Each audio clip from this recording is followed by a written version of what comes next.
Hello everybody, and welcome to a new episode of Player's Point, the show where we look at a new video game each week, review it, and I'll let you know whether or not I think it is a good buy.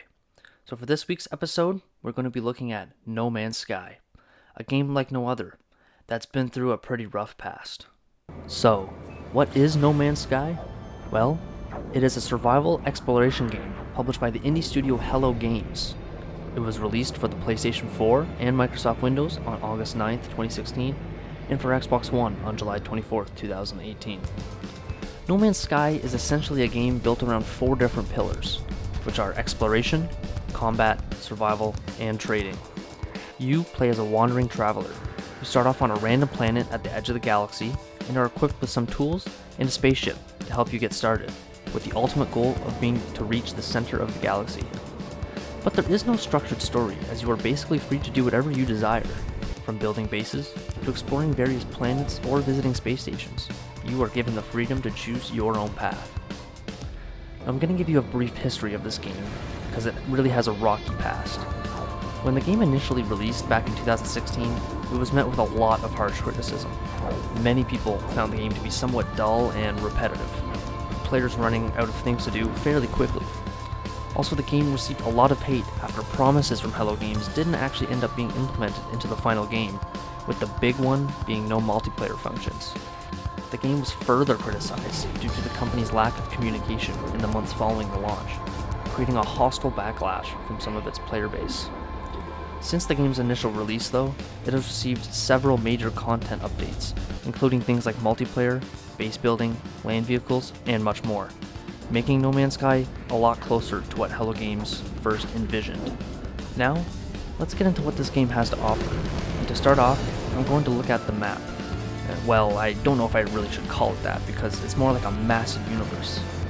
This game uses what's called procedural generation to help create its universe. That helps create over 18 quintillion planets.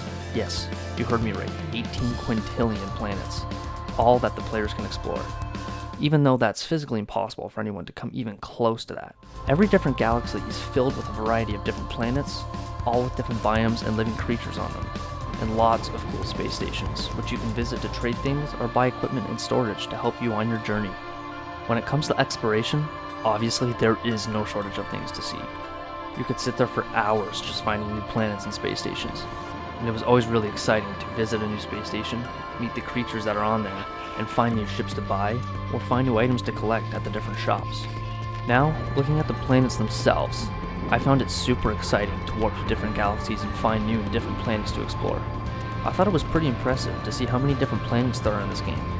Some planets could be extremely cold, some planets could be extremely hot, some could be filled with hazardous air, some could be filled with crazy looking structures, and some are even just Earth-like.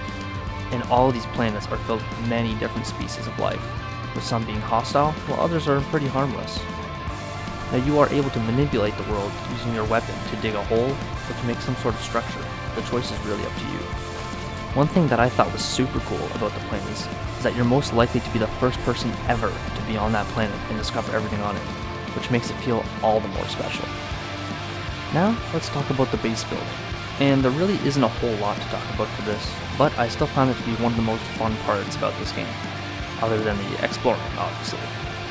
When it comes to making a base your own, I think there is a decent amount of objects you can use, with some being pre-made structures that you can piece together for easy base making, and others being more specific pieces, like walls or windows, to make a more specific type of base.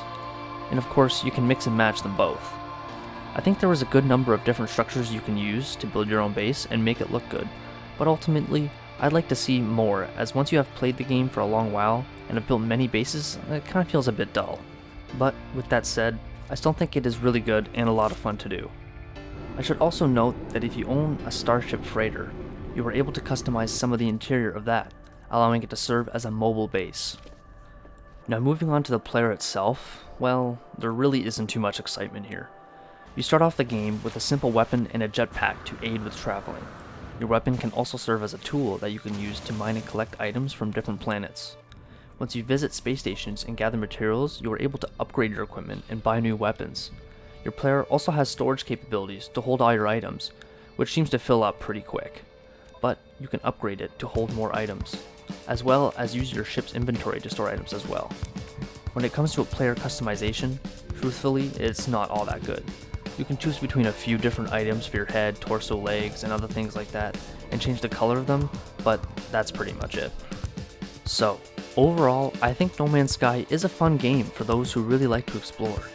They have made a drastic amount of improvements since the initial release that has almost changed the game completely for the better. There is an endless galaxy to explore, which both looks and feels amazing, and I love finding new things every time I play. That being said, I do feel that this game can be repetitive and get a little boring after a while. I would say that No Man's Sky is the perfect game for the type of player who can handle the long journey it takes to fully complete the game, but can also be a fun creative building and exploring game for those who like to play with friends. Well, that's it for this episode of Players Point. Thank you for watching, and I hope everyone enjoyed. I'll catch you in the next episode. Peace.